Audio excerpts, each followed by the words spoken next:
Hola, buenas tardes, buenos días, ¿no? A todas, a todos. ¿Me escuchan bien al fondo? ¿Sí? Bueno. Bueno, pues en primer lugar quisiera agradecer y mucho, ¿no? Pues a todo el esfuerzo de la Universidad Nacional de Rosario, de la Secretaría de Extensión, de Juan Manuel Medina, de todo su equipo acá, ¿no? Por la organización de este seminario, de este encuentro. Me parece que es un auténtico lujo, ¿no? Poder estar acá estos 2 días. Bueno, pues gente con trayectorias diversas, de lugares distintos, ¿no? Compartiendo, sintiendo y pensando la investigación militante. Es un gusto encontrarlos, reencontrarlos a otros, ¿no? Estar acá en esta mesa que ahora me han dejado solo, ¿no? Pero bueno, estar compartiendo la mesa con lo que para mí son dos referentes también, ¿no? De la extensión universitaria, con Humberto, también de la educación popular, Carlos Rodríguez Brandão. Y ya se ha dicho, ¿no? Que ese es un encuentro emotivo, un encuentro bastante emotivo por Jorge. Para mí es un encuentro especialmente emotivo también porque hace menos de un mes perdí a mi padre, que practicaba y pensaba la investigación militante también desde las ciencias, ¿no? Utilizaba los planetarios como un recurso de popularización de la ciencia y eso era una tarea fantástica. Pero me parece también que más allá de los nombres propios, ¿no? Que suelen ser hombres, Paulo Freire, el propio Carlos Rodríguez Brandão, el propio Tomasino, Falsborda, Joan Bosco Pinto, Ciolan, Oscar Jara, Rebellato, muchos otros hombres, compañeros importantes, ¿no? En esta lucha, en esa trayectoria. Tenemos que también reivindicar las mujeres, Julieta Paredes, Gladys Chulchul, Norma Michi, ¿por qué no?, que está acá, muchas otras compañeras que han también trabajado mucho y se han dedicado, ¿no?, a la investigación militante, a la teoría y a la práctica. Pero sobre todo pensar que la investigación militante no tiene nombres propios. No tiene nombres propios, está metida en los territorios, en las comunidades, en pequeños círculos. Hay mucha gente, ¿no?, que pasan por nuestras vidas y que lo recordamos en los aulas, en los teatros, en los parques, en muchos lugares, y que no son recordadas muchas veces porque no tienen trascendencia pública más allá de sus lugares, ¿no? Por eso es importante reivindicar una investigación militante que no tenga nombres propios y que sea vista como un proceso colectivo. Y las dos cosas son importantes, el proceso y lo colectivo, ¿no? Y si es un encuentro emotivo, es importante pensar que la investigación militante incorpora esa dimensión subjetiva, ¿no? ¿Por qué no? ¿Por qué no podemos empezar con homenajes de ese tipo? ¿Por qué no podemos recuperar esta idea, ¿no?, de Falsborda, de una investigación sentipensante? Una investigación militante que piensa y que siente a la vez, ¿no? Y es que en esos encuentros como los que tenemos acá hoy y mañana pensamos, sentimos, compartimos, aprendemos, nos movemos, nos energizamos, ¿no? Y eso es lo que permite que sigamos recorriendo el camino. Quisiera hacer una intervención complementaria a la de Humberto, ¿no? Me parece que Humberto expuso de manera muy sintética, muy telegráfica y muy didáctica, ¿no?, lo que de alguna manera podríamos pensar como el adentro de la investigación militante, ¿no? Su concepción política, su concepción teórico-metodológica. Eso es muy importante, ¿no? Yo lo que quisiera hacer es un movimiento quizás complementario, no opuesto, complementario, de pensar el afuera. Pensar la concepción contextual y territorial de la investigación militante, ¿no? No podemos separar un dentro y un fuera, obviamente, ¿no? Lo que quiero decir es que estas dos dimensiones, que son co-constitutivas de la investigación militante, necesitan ser analizadas en conjunto. Y pensar el contexto, pensar el territorio, significa eso que decía Humberto al final, ¿no? Tratar de analizar la estructura de clases, tratar de analizar los temas que son levantados por los sectores populares, la coyuntura política, las raíces históricas de la contradicción, el escenario que vivimos. Cómo el ciclo político actual influye, impacta en la investigación militante. No podemos hacer investigación militante sin pensar esa pregunta, ¿no? No podemos pensar que la investigación militante no tenga que adaptarse. Todos tenemos y todos los tipos de investigación tienen, ¿no?, y se adaptan. Pero tenemos una responsabilidad, ¿no?, de analizar, me parece, críticamente esta nueva coyuntura histórica, ese nuevo ciclo político que vivimos en América Latina y en el mundo y sus impactos, digamos, en la investigación militante. Y esa es mi pregunta hoy, ¿no? Que quisiera compartir algunas pistas sobre qué significa entonces hacer investigación militante, practicar, teorizar la investigación militante en América Latina, desde América Latina y en esta actual coyuntura política. Hay muchas formas, ¿no? Y términos, los ha mencionado Humberto, me parece, acá ya, ¿no? Para expresar este deseo, ¿no? De extensionistas, militantes, profesores, investigadores, ¿no? Profesionales, en contribuir para la transformación de la sociedad, para la transformación de la universidad a través de la investigación, ¿no? Hablamos de investigación militante hoy, se ha hablado mucho de investigación-acción, de pensamiento transformador, de pensamiento crítico, de educación popular, de educación para la emancipación, de intelectualidad orgánica, de investigación participativa. Hay muchas posibilidades, muchos términos, ¿no? Me parece que todos ellos tienen muchas afinidades, pero remiten también a prácticas y a sentidos distintos, ¿no? Decir eso no implica que caigamos en un purismo conceptual, ¿no? En un cierre político de defender una u otra concepción u otra postura, ¿no? Pero me parece importante reconocer la diversidad de trayectorias, de contextos, de influencias, incluso de referentes teórico-metodológicos, ¿no? Y de pautas, ¿no? Político-epistémicas. Muchas veces estos diversos contextos y trayectorias me parece que se expresan a través de posiciones distintas, ¿no? De visiones del mundo diferentes, de concepciones divergentes a veces de cambio social, ¿no? Algunas más tímidas, otras más radicales, sobre la posición y el papel del investigador, sobre el objeto de la investigación, sobre cómo formulamos los problemas, sobre los criterios estipulados, el tipo de participación, etc., ¿no? Me parece que podríamos incluso pensar un análisis geopolítico de la investigación militante, en términos de influencias y trayectorias, ¿no? Mientras en Norteamérica, en Estados Unidos, en Canadá, se suele ubicar los orígenes, ¿no? De la investigación-acción en el post-Primera Guerra Mundial, en un momento en el que hay, de hecho, un giro, ¿no? De la concepción educativa y una crítica muy fuerte a los pragmatistas, ¿no? Posteriormente todos los aportes de la psicología social principalmente, ¿no? En Europa lo que hay fundamentalmente son gérmenes ubicados, ¿no? En el marxismo y en el anarquismo, que acercan más el campo de lo científico al campo de lo político, a las luchas sociales, ¿no? A los conflictos concretos. Y digo eso porque en América Latina hemos sido, obviamente, por la circulación de ideas, por la circulación de militantes, muy influenciados por esa tradición europea, ¿no? De investigación militante. Pero, sin embargo, hemos construido, me parece, una escuela propia, si se puede decir, de investigación militante, ¿no? Con trayectoria específica, con matrices político-ideológicas propias, ¿no? Y que han contribuido durante muchas décadas a darle forma al pensamiento crítico latinoamericano y a encuadrar teórica y políticamente la investigación militante en la región, ¿no? Me parece que no podemos entender la investigación militante en América Latina si no entendemos más allá de las ideologías y de las influencias occidentales la centralidad absoluta, ¿no? Que existen de las matrices político-ideológicas vinculadas a lo indígena comunitario, ¿no? A todas las matrices de resistencia negra y antirracista, el agrarismo, el nacionalismo periférico, los feminismos nuestroamericanos, también con sus especificidades, ¿no? Frente al feminismo o a los feminismos occidentales. Lo que quisiera decir es que esta diversidad entonces de raíces, ¿no? De matrices, de la investigación militante nos lleva a una reflexión importante sobre los contextos de acción, ¿no? De la investigación, ¿no?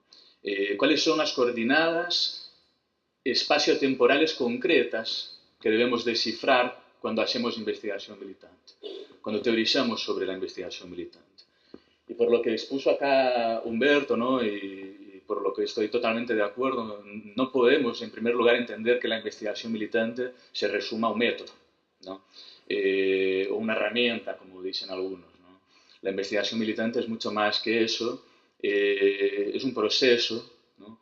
Es un continuum en relación al pensamiento crítico, a las luchas sociales, ¿no? Entonces, hay una trayectoria muy larga de investigación militante en América Latina, ¿no? Con muchas idas y vueltas, pero todo eso tuvo su apogeo en la década de los 60, de los 70 y llegó también fuerte hasta los 80. ¿No? Estas 3 décadas fueron consideradas las décadas de oro de la investigación, acción de la investigación militante. Me parece que uno de los grandes méritos, ¿no?, que hubo en aquel momento fue tratar de aglutinar, de agregar, de integrar teorías y prácticas que muchas veces estaban dispersas y unirlas a las potencialidades de las luchas en movimiento, ¿no? Pero a la vez una preocupación sistemática por generar, ¿no?, metodologías participativas como forma de considerar, ¿no?, el saber popular y de enfrentarse y de disputar también los metarrelatos dominantes en la época, sobre todo el liberalismo y el desarrollismo, pero también de desafiar y de retar el planteo hegemónico de ciencia y de conocimiento.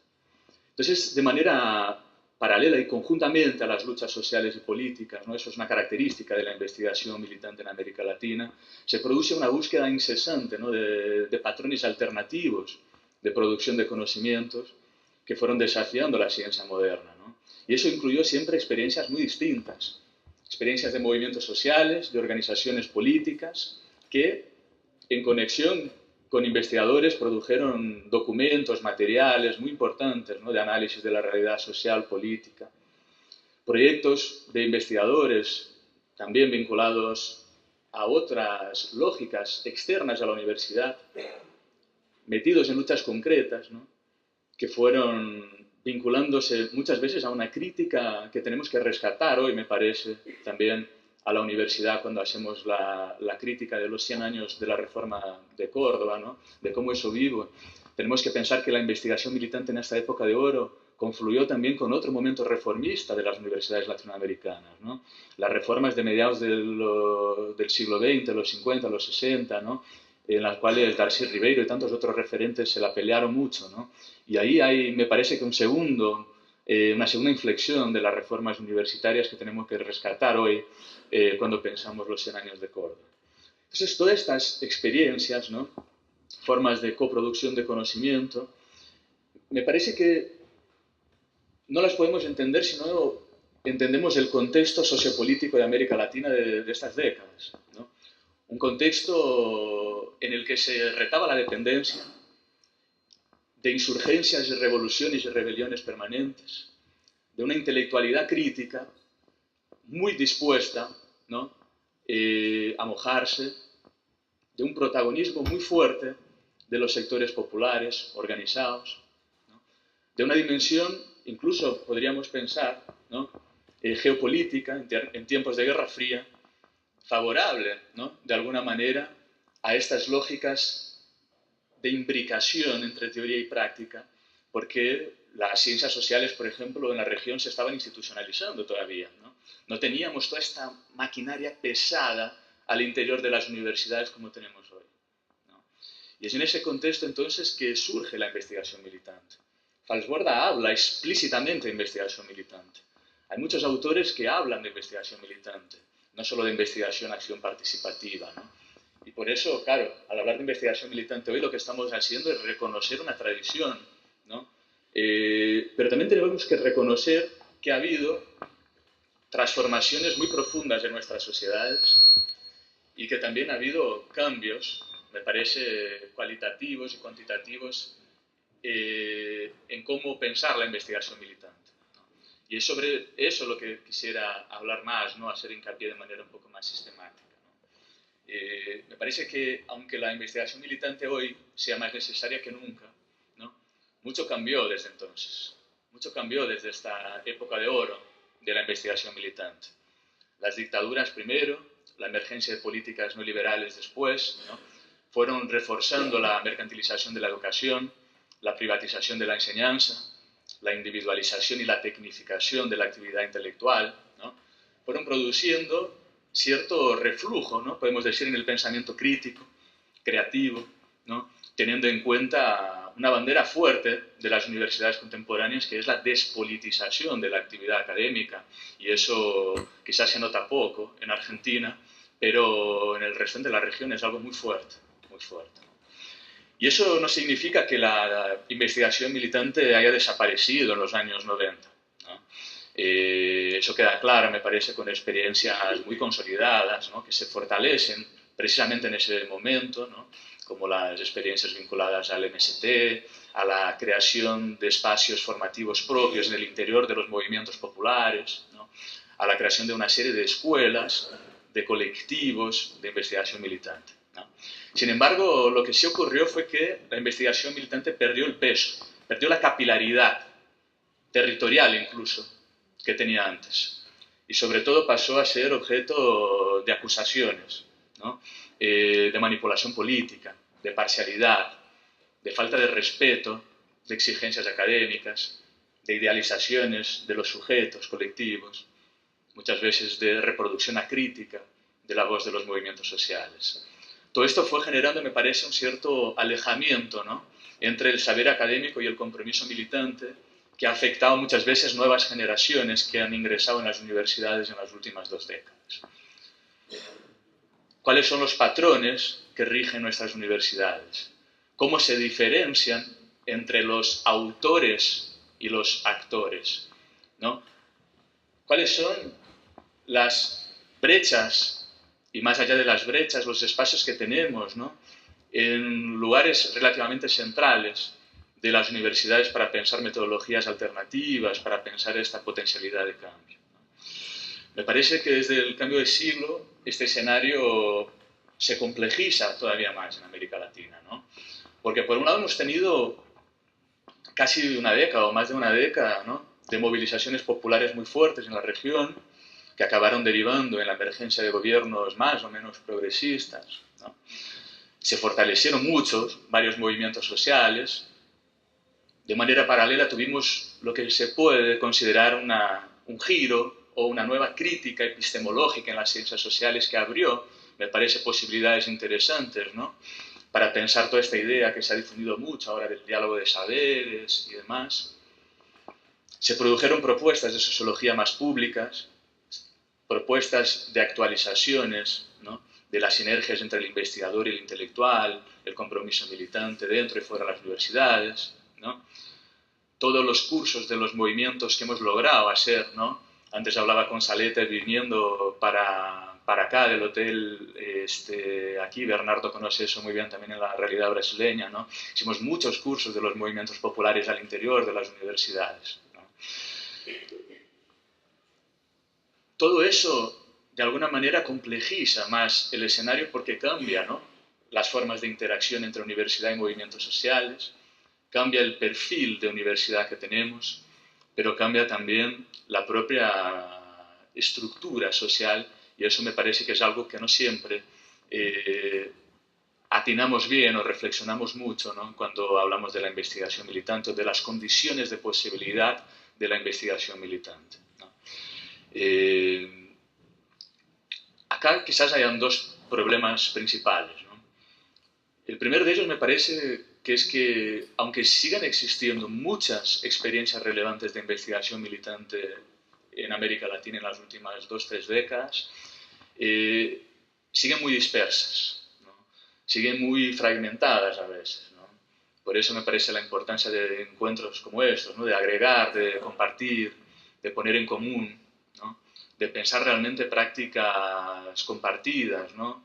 Que trasciendan los lugares. Si nos aislamos en nuestros territorios, perdemos. Perdemos. Gana el capital, ganan las empresas, perdemos. Nos anclamos en una visión totalmente localista, ¿no? De la producción de conocimiento, que no puede ser localista, tiene que ser localizada, pero internacionalista. Un segundo problema, o una segunda cuestión, tiene que ver con el ciclo político más inmediato, ¿no? De lo que muchos están definiendo como un giro a la derecha o la vuelta al neoliberalismo. Me parece que acá hay que tener cierto cuidado en el análisis político que hacemos también, ¿no? Acá hay visiones diferentes, cada uno tenemos, ¿no? Nuestra perspectiva, ¿no? Pero me parece que, por un lado, el ciclo progresista nunca fue tan progresista, ¿no? O hay que pensar los límites de este ciclo progresista, ¿no? Límites incluso sustantivos y estructurales de qué es lo que se ha podido avanzar en términos más significativos, ¿no? Diversidad de situaciones en la región, porque el ciclo progresista no fue igual en todos los países, ¿no? No fue igual, ni siquiera existió en muchos países, ¿no?, de la región. Pero además, el progresismo muchas veces nos lleva a una visión que ya criticaba Rodolfo Stavenhagen, que ya criticaba Pablo González Casanova, que ya criticaba Falsborda en los años 50 y 60, ¿no?, que es un cierto telos histórico de la modernización y del desarrollismo, ¿no? Como que caminamos hacia el progreso. El progresismo va hacia dónde va eso, ¿no? Y buena parte de las iniciativas de investigación militante hoy en América Latina están tratando precisamente de romper, ¿no?, esta lógica, de tratar de pensar más allá de la dicotomía, ¿no?, desarrollo-subdesarrollo, de la lógica de modernización, que es algo que estaba presente en el debate de los 60 y 70 y ha vuelto con mucha fuerza porque ese nuevo ciclo político, más allá de todas las críticas que hayamos avanzado en las últimas décadas, sigue entendiendo que el desarrollo es sinónimo de crecimiento económico, ¿no? Y eso devasta comunidades, devasta territorios, ¿no? Esto tiene implicaciones profundas para la posibilidad a veces incluso de vínculos orgánicos con determinadas comunidades y con determinados pueblos en lucha, ¿no? Entonces, teniendo en cuenta este contexto histórico, este escenario latinoamericano, ¿no?, me parece que es fundamental recuperar estas experiencias de investigación militante de la Edad de Oro, ¿no?, que mencionaba antes, no para idolatrarlas, ¿no?, sino porque hay muchos aprendizajes allí, pero necesitamos actualizarlas, ¿no?, actualizarla a la luz del nuevo contexto, a la luz de los nuevos retos que tenemos, ¿no? Si queremos cambiar el mundo, si queremos cambiar la sociedad, debemos no solo sumergirnos y poner los pies en los territorios, sino que debemos también entender qué está cambiando en nuestras sociedades contemporáneas, ¿no?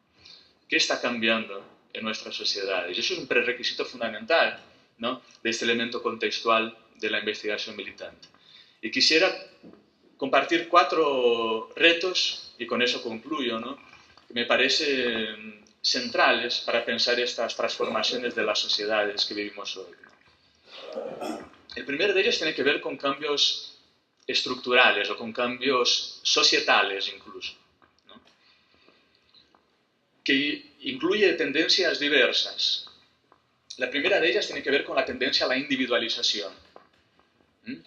Esta tendencia a la individualización me parece que es fruto de cómo el neoliberalismo ha impregnado no solo lo económico, sino el terreno social y cultural. Eso es fundamental, porque a veces seguimos hablando de la vuelta al neoliberalismo hoy como si se hubiese ido en algún momento. No se fue en ningún momento. Quizás se fue en cómo se perfilaba como política económica concreta en los 90, con menos Estado, etc. Pero se arraigó, y mucho, y cada vez más, en los imaginarios. Se arraigó mucho en lo social y en lo cultural, ¿no? Y eso es una pelea enorme que tenemos, ¿no?, que enfrentar. Esta individualización implica el fomento cada vez mayor a salidas individualizadoras, por ejemplo, como salvación personal, eso está presente en el terreno religioso, como alternativa económica, eso está presente en todas las iniciativas de dicho emprendedorismo, como forma de participación política incluso, muchas veces, cuando vemos, ¿no?, una cierta forma de participación muy vinculada a las demandas individuales y no a grupos, a colectividades, ¿no? A la vez tenemos una segunda tendencia de cambio societal profundo que es el de la mediatización, ¿no? Cómo la influencia de las nuevas tecnologías ha cambiado profundamente las formas de vida en la sociedad y las posibilidades y límites también de la investigación militante, ¿no? Me parece que tenemos que reflexionar mucho sobre eso. Porque si bien por un lado, ¿no?, esta mediatización puede llevar a nuevos tipos y nuevas posibilidades, ¿no?, de performatividades, de comunicación, de formas de inteligibilidad entre procesos diferentes, por otro, puede congelar mucho también determinados procesos sociales porque por más que existan redes sociales, la mayor parte de ellas, incluso desde los movimientos hegemónicas, las que son utilizadas y comerciales, ¿no?, y los movimientos muchas veces están más preocupados en cómo utilizar mejor Facebook, cómo utilizar mejor estas herramientas, estas plataformas, en vez de pensar cómo salir de ellas para generar plataformas comunicativas alternativas potenciadas por la transformación tecnológica contemporánea, ¿no? Ese es un elemento importante porque está vinculado a cuestiones de ética, de integridad de los militantes, ¿no? Muchas cuestiones que se derivan de ahí. Una tercera tendencia vinculada a esto, me parece, tiene que ver con las nuevas formas, más sutiles, pero también más penetrantes de control social. Hay una geopolítica del poder que se despliega hoy de manera diferente. Seguimos teniendo viejas estrategias de terrorismo de Estado, ¿no? ¿Cuántos Santiagos Maldonados hay en Argentina? ¿Cuántos Amarildos hay en Brasil? ¿Cuántos desaparecidos en democracias tenemos? ¿No? Eso no es menor. Pero tenemos también una confluencia de estos procesos con mecanismos más sofisticados de biopoder, con formas más sofisticadas de control de los militantes y de los territorios, ¿no? Y eso es un reto, ¿no? Porque son muchos hoy, muchos, también los investigadores militantes asesinados. No solo militantes políticos desaparecidos, ¿no? Y en todo el mundo. Hace poco hubo mucho eco la desaparición, ¿no? Y el asesinato posterior. Se descubrió el asesinato de un joven investigador italiano en El Cairo, ¿no? Que estaba haciendo una investigación, ¿no? Sobre la represión a las protestas de la dicha primavera árabe en Tahrir, ¿no? Y lo asesinaron, ¿no? Casos como esos tenemos muchísimos en América Central, ¿no? Muchísimos en México. Periodistas, militantes también, ¿no? Y esas formas de control social hoy me parece que son un reto fundamental cuando pensamos la investigación militante. Segundo eje más, o segundo reto más general, entonces, que tenemos que discutir para pensar la investigación militante en el siglo XXI. Y eso tiene que ver con las transformaciones de la propia militancia contemporánea. Me parece que la militancia hoy se ha transformado mucho en términos globales, en términos más generales, ¿no? Y en cómo se manifiesta. Podríamos incluso plantear, y eso es una pregunta, ¿no? Una pregunta. Yo no tengo ninguna respuesta cerrada a eso, pero la dejo ahí para que la discutamos, ¿no? Si existe o si existiría una tensión entre activismos versus militancias, entre el activista versus el militante. ¿En qué sentido, no? Me parece que si estamos defendiendo que la militancia emerge como el compromiso ético, político, con el cambio social, ¿no? Y eso, como decía Humberto muy bien, ¿no? Implica posiciones, actuaciones proactivas, ¿no? En varias esferas de la vida, ¿no? Incluyendo toda esta inserción en espacios de articulación, de movilización, ¿no? Un compromiso permanente a lo largo del tiempo. Me parece que en las últimas 2 décadas ha proliferado y se está hegemonizando una determinada forma de acción política, de acción colectiva, ¿no? Que tiene más que ver con determinada lógica activista, más fluida, en la cual el compromiso permanente no es un requisito, en el cual las fronteras de la entrada y la salida en la organización son más tenues, donde nuevos códigos culturales se disputan y ahí dentro de esos activismos puede haber incluso posiciones conservadoras, ¿no? Parte de la derecha utiliza eso también como forma de disputa del terreno, del tejido social, ¿no? Pero sea como fuere, más allá de esta idea, ¿no? Lo que tenemos son cambios que tenemos que entender, que discutir colectivamente, ¿no? No sé si podríamos incluso plantear si existe o cómo pensar la relación entre el campo popular y el activismo cultural emergente, por ejemplo, ¿no? Cómo analizar y cómo pensar en nuestras prácticas cotidianas, ¿no? Todas esas fronteras que son más fluidas de la militancia, ¿no? Identidades múltiples, multireferenciales, otras formas de socialización política que han emergido, de formación militante, ¿no? Me parece que esos son retos fundamentales dentro de este campo, ¿no?, de la reconfiguración de la militancia. El tercer reto tiene que ver con las nuevas configuraciones del capitalismo y sus impactos en los territorios, ¿no? Hay viejas tendencias que siguen en vigor: la violencia, la guerra, los desplazamientos, el despojo, ¿no? Todo esto es feroz, ¿no? Es algo que remite a lógicas clásicas de acumulación del capital, que remite a tendencias históricas de acumulación, ¿no?, del capitalismo, muchas veces transformadas también en términos de deslocalización y de relocalización de determinadas empresas, de determinadas formas y concepciones de trabajo en el territorio. Pero acá hay nuevas tendencias también dentro de este reto, ¿no?, que me parece importante que descifremos colectivamente. Una de ellas tiene que ver con hacer quizás una especie de inventariado colectivo de los repertorios de acción territorial de las empresas. Muchas veces quienes estudian los movimientos estudian los repertorios de acción de los movimientos sociales, pero las empresas transnacionales, por ejemplo, también tienen repertorios de acción bastante delimitados.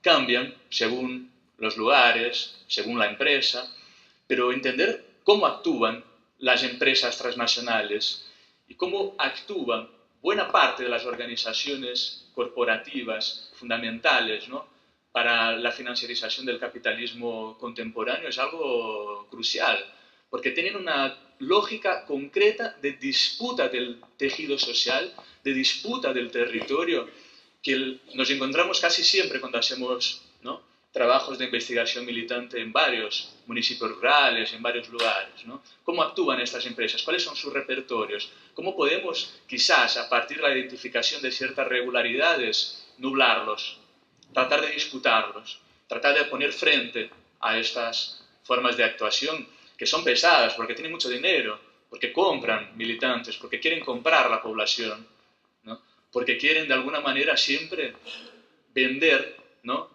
la parte social de lo que es y suele ser auténticos desastres sociales, ambientales y territoriales, ¿no?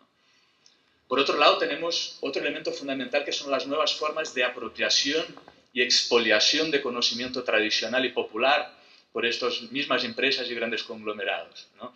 Las semillas, las patentes, la biodiversidad, todo esto en América Latina hoy es una cuestión fundamental, ¿no?, con la cual nos estamos peleando desde varios frentes, visto que ha llegado Eduardo, ¿no?, desde la agroecología, nos peleamos desde varios frentes. Pero entender esta lógica también me parece central, ¿no?, para entender cómo esta reconfiguración del capitalismo implica una disputa que es territorial, pero también sociopolítica constante, en la cual tenemos que leer bien esta clave, ¿no?, para pensar qué cambia esto en términos de investigación militante. Y finalmente un cuarto reto, no por ello menos importante, que tiene que ver con los cambios en las dinámicas de producción de conocimiento y en el papel de la universidad. Me parece que vivimos una tendencia contemporánea muy contradictoria. Por un lado, como dije antes, tenemos ese movimiento de apertura epistemológica en las ciencias sociales, ¿no?, de incorporación de los saberes populares, tradicionales, etc. Pero por otro, y a la vez, lo que tenemos es una profundización de un neopositivismo cada vez más fuerte, ¿no?, que deslegitima el militante, ¿no? Otra vez con los mismos argumentos de hace 4 décadas, de hace más del siglo, ¿no?, supuestamente por la incapacidad de generar conocimientos científicos, por supuesta vinculación acrítica con las organizaciones sociales, o por verlos o vernos como militantes, ¿no?, imbricados en sistemas de pensamiento dogmáticos, etc., ¿no? Pero esta tendencia neopositivista confluye con otra tendencia concreta y real de las últimas 2 décadas y paralela, que es la del extractivismo académico, ¿no?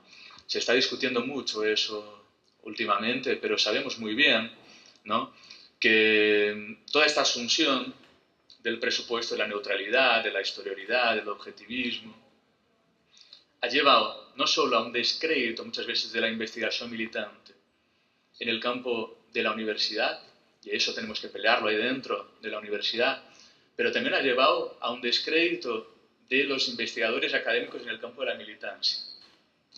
No cualquier investigador académico, sino esos investigadores que no son militantes, que muchas veces hasta utilizan las ideas de observación participante.